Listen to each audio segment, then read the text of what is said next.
Hi hello అందరికీ. ఈరోజు క్లాస్లో మనం సోలార్ పవర్ ప్లాంట్ గురించి తెలుసుకుందాం. సోలార్ పవర్ ప్లాంట్లో ఏమేమి పార్ట్స్ ఉన్నాయి అండ్ ఎలా పనిచేస్తుంది, సోలార్ ఎనర్జీ అనేది మనం ఎలా జనరేట్ చేస్తున్నాం అనేది తెలుసుకుందాం. ఓకే, వీడియో స్టార్ట్ చేద్దాం.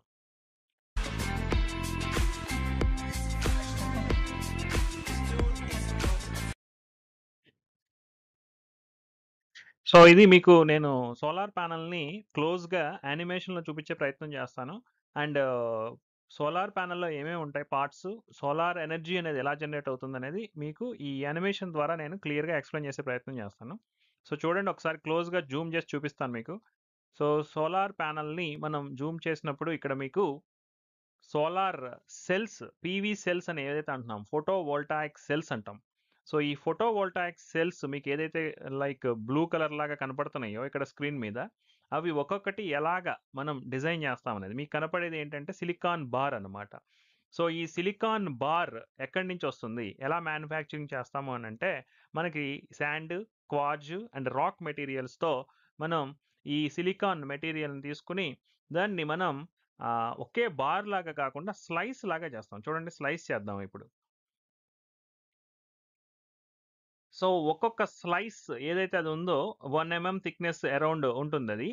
సో ఆ 1 mm థిక్నెస్ ఇప్పుడు ఇది ఏదైతే ఉందో దీన్ని మనం ఒక సెల్ అంటాం అనమాట. పీవీ సెల్ అంటాం యాక్చువల్గా. కానీ ఏంటంటే ఒరిజినల్గా ఇది ఫోటోవోల్టాయిక్ సెల్ లాగా వెంటనే జనరేట్ చేసేలాగా అది రెడీ అవ్వదు. ఇది ఇప్పుడు ఫోటోవోల్టాయిక్ సెల్ రెడీ అవుతుంది. ఏంటి దానికి దీనికి డిఫరెన్స్ ఏంటంటే, ఆ పైన మీకు లేయర్ లాగా ఏదైతే కనపడుతుందో అది యాంటీ రిఫ్లెక్షన్ లేయర్ అనమాట. అంటే చూడండి, మీకు యెల్లో కలర్‌లో కనపడుతుంది.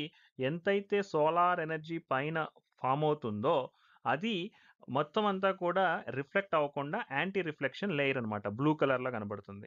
కిందున్న 2 మెటీరియల్స్ ఏంటంటే N type layer and P type layer అనమాట. అంటే ఒక పీఎన్ జంక్షన్‌ని మనం ఫార్మ్ చేస్తున్నాం.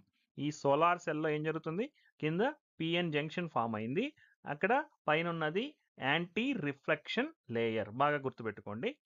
ఇది సిలికాన్ మెటీరియల్ యొక్క అటామిక్ స్ట్రక్చర్‌ని మీకు ఎక్స్‌ప్లెయిన్ చేస్తాను. సిలికాన్ ఇక్కడ ఏంటి అంటే, ఆ అటామిక్ స్ట్రక్చర్‌లో చూస్తే ఔటర్ మోస్ట్ ఆర్బిటాల్ అక్కడ మీకు 4 ఎలక్ట్రాన్స్ ఏవైతే ఉంటున్నాయో, ఆ ప్లేస్‌లో మనం బోరాన్‌ని తీసుకొచ్చి ప్లేస్ చేసినప్పుడు ఏమవుతుంది చూడండి, బాండింగ్‌లో ఒక హోల్ అనేది ఉంది. అంటే 3 ఔటర్ మోస్ట్ ఆర్బిటాల్ అక్కడ 3 ఎలక్ట్రాన్స్ ఉంది. ఒకటి ఫ్రీ హోల్ అనేది ఉంది. ఈ ప్లేస్‌లో మనం గనక సిలికాన్ బదులు, బోరాన్ బదులు అక్కడ ఫాస్ఫరస్ పెడితే, ఇక్కడ మీరు గమనిస్తే ఒకటి ఎక్స్‌ట్రా ఎలక్ట్రాన్ ఏదైతే మీకు బ్లింకింగ్‌లో అక్కడ కనపడుతుందో ఎక్స్‌ట్రా ఎలక్ట్రాన్ అన్నమాట.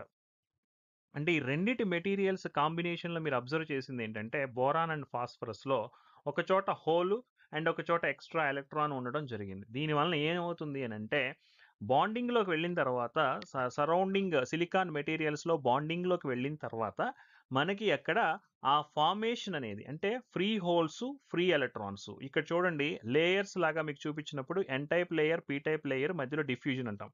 సో డిఫ్యూజన్ లేయర్ ఏదైతే ఉందో అక్కడి నుంచి N type and P type materials నుంచి హోల్స్ అండ్ ఎలక్ట్రాన్స్ ట్రావెల్ చేయడం అనేది మనం చూస్తాం అనమాట. చూడండి, పైనుంచి ఎన్ టైప్ మెటీరియల్ నుంచి అండ్ ఎలక్ట్రాన్స్ అండ్ ఇక్కడ పీ టైప్ మెటీరియల్ నుంచి హోల్స్ ట్రావెల్ చేసినప్పుడు ఆ డిఫ్యూజన్ లేయర్ ఏదైతే ఉందో, ఇప్పుడు చూడండి సోలార్ ఎనర్జీ మీకు దా ప్లేట్ మీద ఏదైతే సోలార్ సెల్ మీద మీకు పెనిట్రేట్ అవుతుందో, దాని వలన ఫోటాన్స్ వలన ఫ్రీ ఎలక్ట్రాన్స్ మూవ్మెంట్, అంటే అటామిక్ స్ట్రక్చర్తో సంబంధం లేకుండా, ఇప్పుడు చూడండి మీకు అక్కడ ఫోటాన్స్ మూవ్మెంట్ వైట్ కలర్లో సన్ రేస్ నుంచి ఏదైతే వస్తుందో ఫోటాన్స్ మూవ్మెంట్, వాటి వలన చూడండి ఇప్పుడు ఎలక్ట్రాన్స్ మూవ్మెంట్ ఆ స్ట్రక్చర్ మొత్తంలోనూ ఫ్రీ ఎలక్ట్రాన్స్ మూవ్మెంట్ అనేది జరిగినందువలన ఎలక్ట్రిసిటీ అనేది పాస్ అవుతుంది.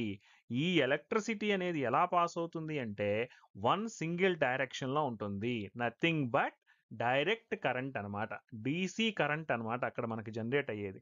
సో ఆ డీసీ కరెంట్ జనరేట్ చేసిన తర్వాత మనకి ఇన్వర్టర్స్ని యూజ్ చేసి ఆ ఇన్వర్టర్స్ ద్వారా ఈ డీసీని ఏసీ కింద మారుస్తాం అనమాట. మీకు అది కూడా ఇప్పుడు నేను చూపిస్తాను చూడండి. ఇక్కడ ఒక్క నిమిషం చూడండి మీరు జాగ్రత్తగా. ఆ కరెంట్ డైరెక్షన్ మూవ్ అయిన తర్వాత మనం ఇదిగోండి మీకు ఇక్కడ ఆ ఇన్వర్టర్ సెక్షన్స్ మీకు ఇక్కడ చూపిస్తున్నాం. ఈ ఇన్వర్టర్స్ అన్నీ ఏం చేస్తాయంటే, మీకు ఆ డీసీని ఏసీ కింద కన్వర్ట్ చేసి ఆ గ్రిడ్కి కనెక్ట్ చేయడం అవుతుంది. ఎందుకు ఏసీ కింద కన్వర్ట్ చేయాలి మనం అంటే, మనం యూస్ చేసేది ఏసీ కాబట్టి. ఇది సోలార్ ప్యానల్ యొక్క వర్కింగ్. సోలార్ పవర్ ప్లాంట్ మొత్తానికి ఉపయోగపడేది ఏంటి అని అంటే ఈ సోలార్ ప్యానల్స్ మీద డిపెండ్ అయ్యేంత కాబట్టి సోలార్ ప్యానల్ గురించి చెప్పాం. అక్కడి నుంచి ప్రీవియస్ పవర్ ప్లాంట్లో చెప్పినట్లుగా జనరేట్ అయిన పవర్ని తీసుకువెళ్ళి ఆ ఇన్వర్టర్ దగ్గర డీసీని ఏసీ కింద మార్చిన తర్వాత తీసుకెళ్లి గ్రిడ్కి కనెక్ట్ చేస్తే త్రూ ట్రాన్స్ఫార్మర్స్ స్టెప్ అప్ చేసి గ్రిడ్కి కనెక్ట్ చేస్తే మిగతా పవర్ ప్లాంట్ లాగానే గ్రిడ్కి మనం సప్లై చేసినట్టు అవుతుంది.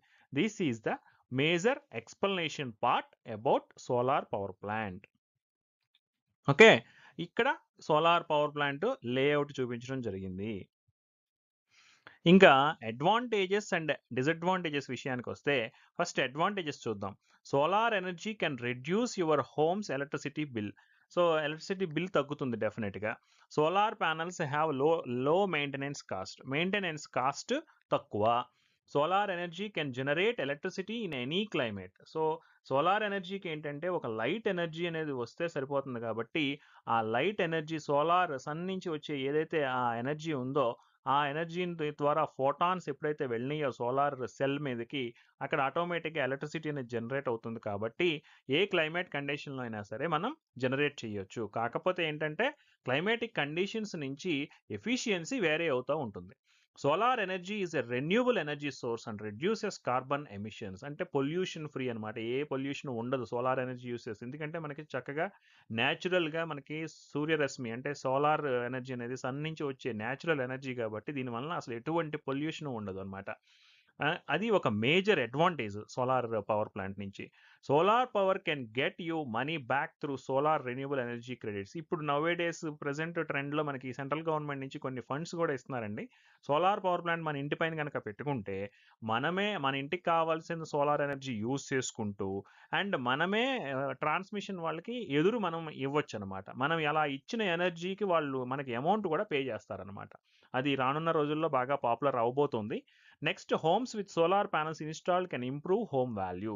సో అక్కడ ఏంటి అని అంటే వాళ్ళు చెప్పేది ఏంటంటే ఇప్పుడు నవేడేస్ కన్స్ట్రక్షన్ జరుగుతున్న వాటిల్లో పైన సోలార్ ప్యానల్స్ ఇంక్లూడ్ చేసినప్పుడు ఆ వాల్యూషన్ పెరుగుతుందని చెప్తున్నారు అనమాట. ఇక డిసడ్వాంటేజెస్ విషయానికి వస్తే the high initial cost of installing panels. ఈ ప్యానల్స్ని ఇన్స్టాల్ చేసేటప్పుడు ఇనీషియల్గా ఉండే కాస్ట్ అనేది ఎక్కువ ఉంటుందన్నమాట. తర్వాత solar energy storage is expensive. Store చేయడం ఎక్స్పెన్సివ్ అండి. జనరేట్ చేసిన దాన్ని యూస్ చేసుకోవచ్చు కానీ స్టోర్ చేయడం అనేది కొంచెం ఎక్స్పెన్సివ్ అనమాట. Solar does not work for every roof type. అంటే ప్రతి రూఫ్ మీద సెట్ చేయడానికి పాసిబిలిటీ ఉండకపోవచ్చు. అంటే ప్రాపర్గా ఎరెక్షన్ అనేది మనకి సోలార్ ప్యానల్స్కి అవసరం అవుతుందన్నమాట. Solar panels are dependent on sunlight. So కేవలం సన్లైట్ మీదే డిపెండ్ అయి చేస్తాం కాబట్టి అది ఒక డిసడ్వాంటేజ్ కింద చెప్పారనమాట. సో మీకు ఇక్కడ ఇంకేంటంటే ఇది సోలార్ పవర్ ప్లాంట్ యొక్క వర్కింగ్. నేనేం చేశానంటే ఈసారి కామెంట్స్లో ఒక లింక్ ఇచ్చాను. అందులో ఒక 10 క్వశ్చన్ అండ్ ఆన్సర్స్ ఇచ్చాను. అందులో దాని కింద కామెంట్స్లో నేను మీకు క్వశ్చన్స్ ఇచ్చాను. వాటికి మీరు కామెంట్స్లోనే మీ రోల్ నెంబర్ టైప్ చేసి ఆన్సర్స్ టైప్ చేయండి. Okay, thank you.